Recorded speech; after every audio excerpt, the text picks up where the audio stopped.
Ты родом из Уфы, как ты Да, я говорил. много где жил. Я и в Москве пожил, Ну, родом с Уфы. родом с Уфы. Скажи, вот эта история. Вот есть вечное соревнование между Татарстаном и Башкирией. Мгм. Вот это какой-то есть такой социальный феномен. Да. Можешь о нем немножко рассказать глазами бывшего уфимца и глазами нынешнего Татарстанцы. татарстанца, да? Что это за история такая? Могу. Мне кажется, что это очень хорошая, правильная история. Можно сказать, что это зеленый дерби по аналогии противостояния Салавата Юлаева и Акбарса, да, но в более таком экономическом масштабе. Это мое личное мнение, да, прошу простить меня, уфимцев. Мы очень долгое время, две республики шли прям ноздря в ноздрю, но некоторое время назад Татарстан сильно вырвался вперед, и сейчас Башкортостан находится в роли догоняющего.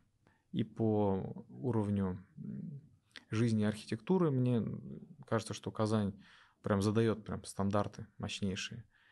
И по Ну, и на полис у них нет, в конце концов, да? Иннополису у них нет, да. И по экономическим показателям. Вот когда ты учился в школе в Уфе, это как ты чувствовал, что вот там есть Казань, хотим в Казань переехать? Или ты, будучи взрослым, как ты говоришь, недавно вот это некое, может быть, как бы разделение произошло? Это история давнишняя? На мой взгляд, что это история давнишняя, может быть, даже еще советских времен. Давнишняя история. Давнишняя история. Мне кажется, что это со времен позднего СССР и ранней Российской Федерации. В Уфе давно ты был? У тебя родители там живут? Родители там живут, да. То есть ты там... Ну, я в этом году был там, да. Уфа сейчас делает шаги какие-то для того, чтобы у них хороший появился арт-квадрат. Арт-квадрат, да. Мне очень понравился.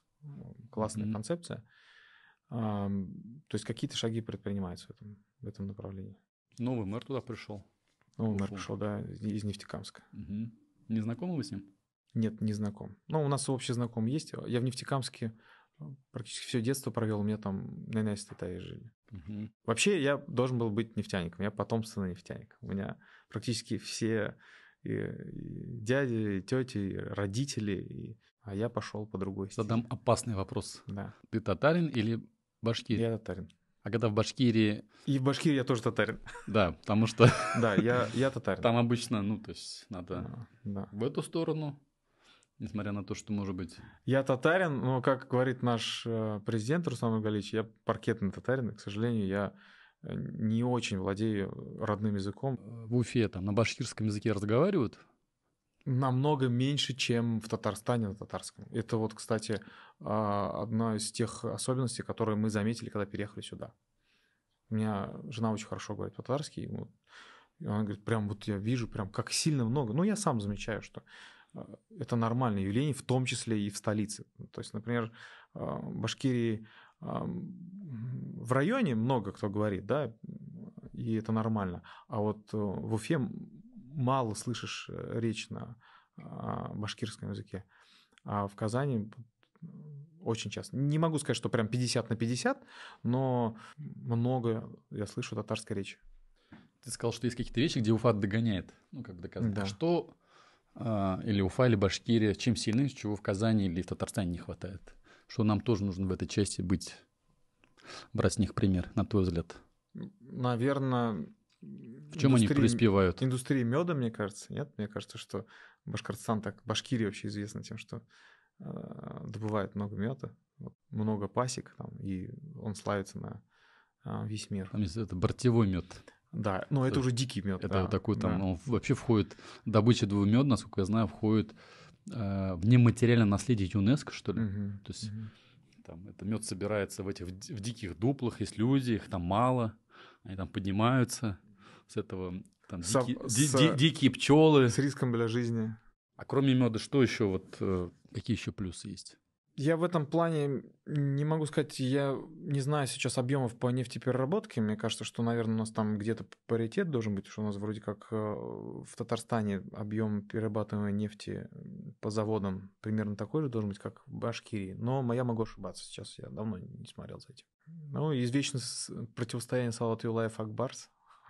Я могу сказать свой личный опыт работы Я же был, ты упоминал, директором по развитию Йоты именно в Поволжском регионе. И первый регион, который мы запускали Йоты после Москвы и Питера, я в 2008 году приехал, один, кстати, приехал, начал там набирать команду. Я в Уфе отбил много порогов, пытаясь объяснить, что мы хотим сделать. Это в каком году было? 2008. И везде натыкался на такое непонимание, нам говорили, что слушайте, зачем? Ну, у нас типа Фонет есть, все нормально.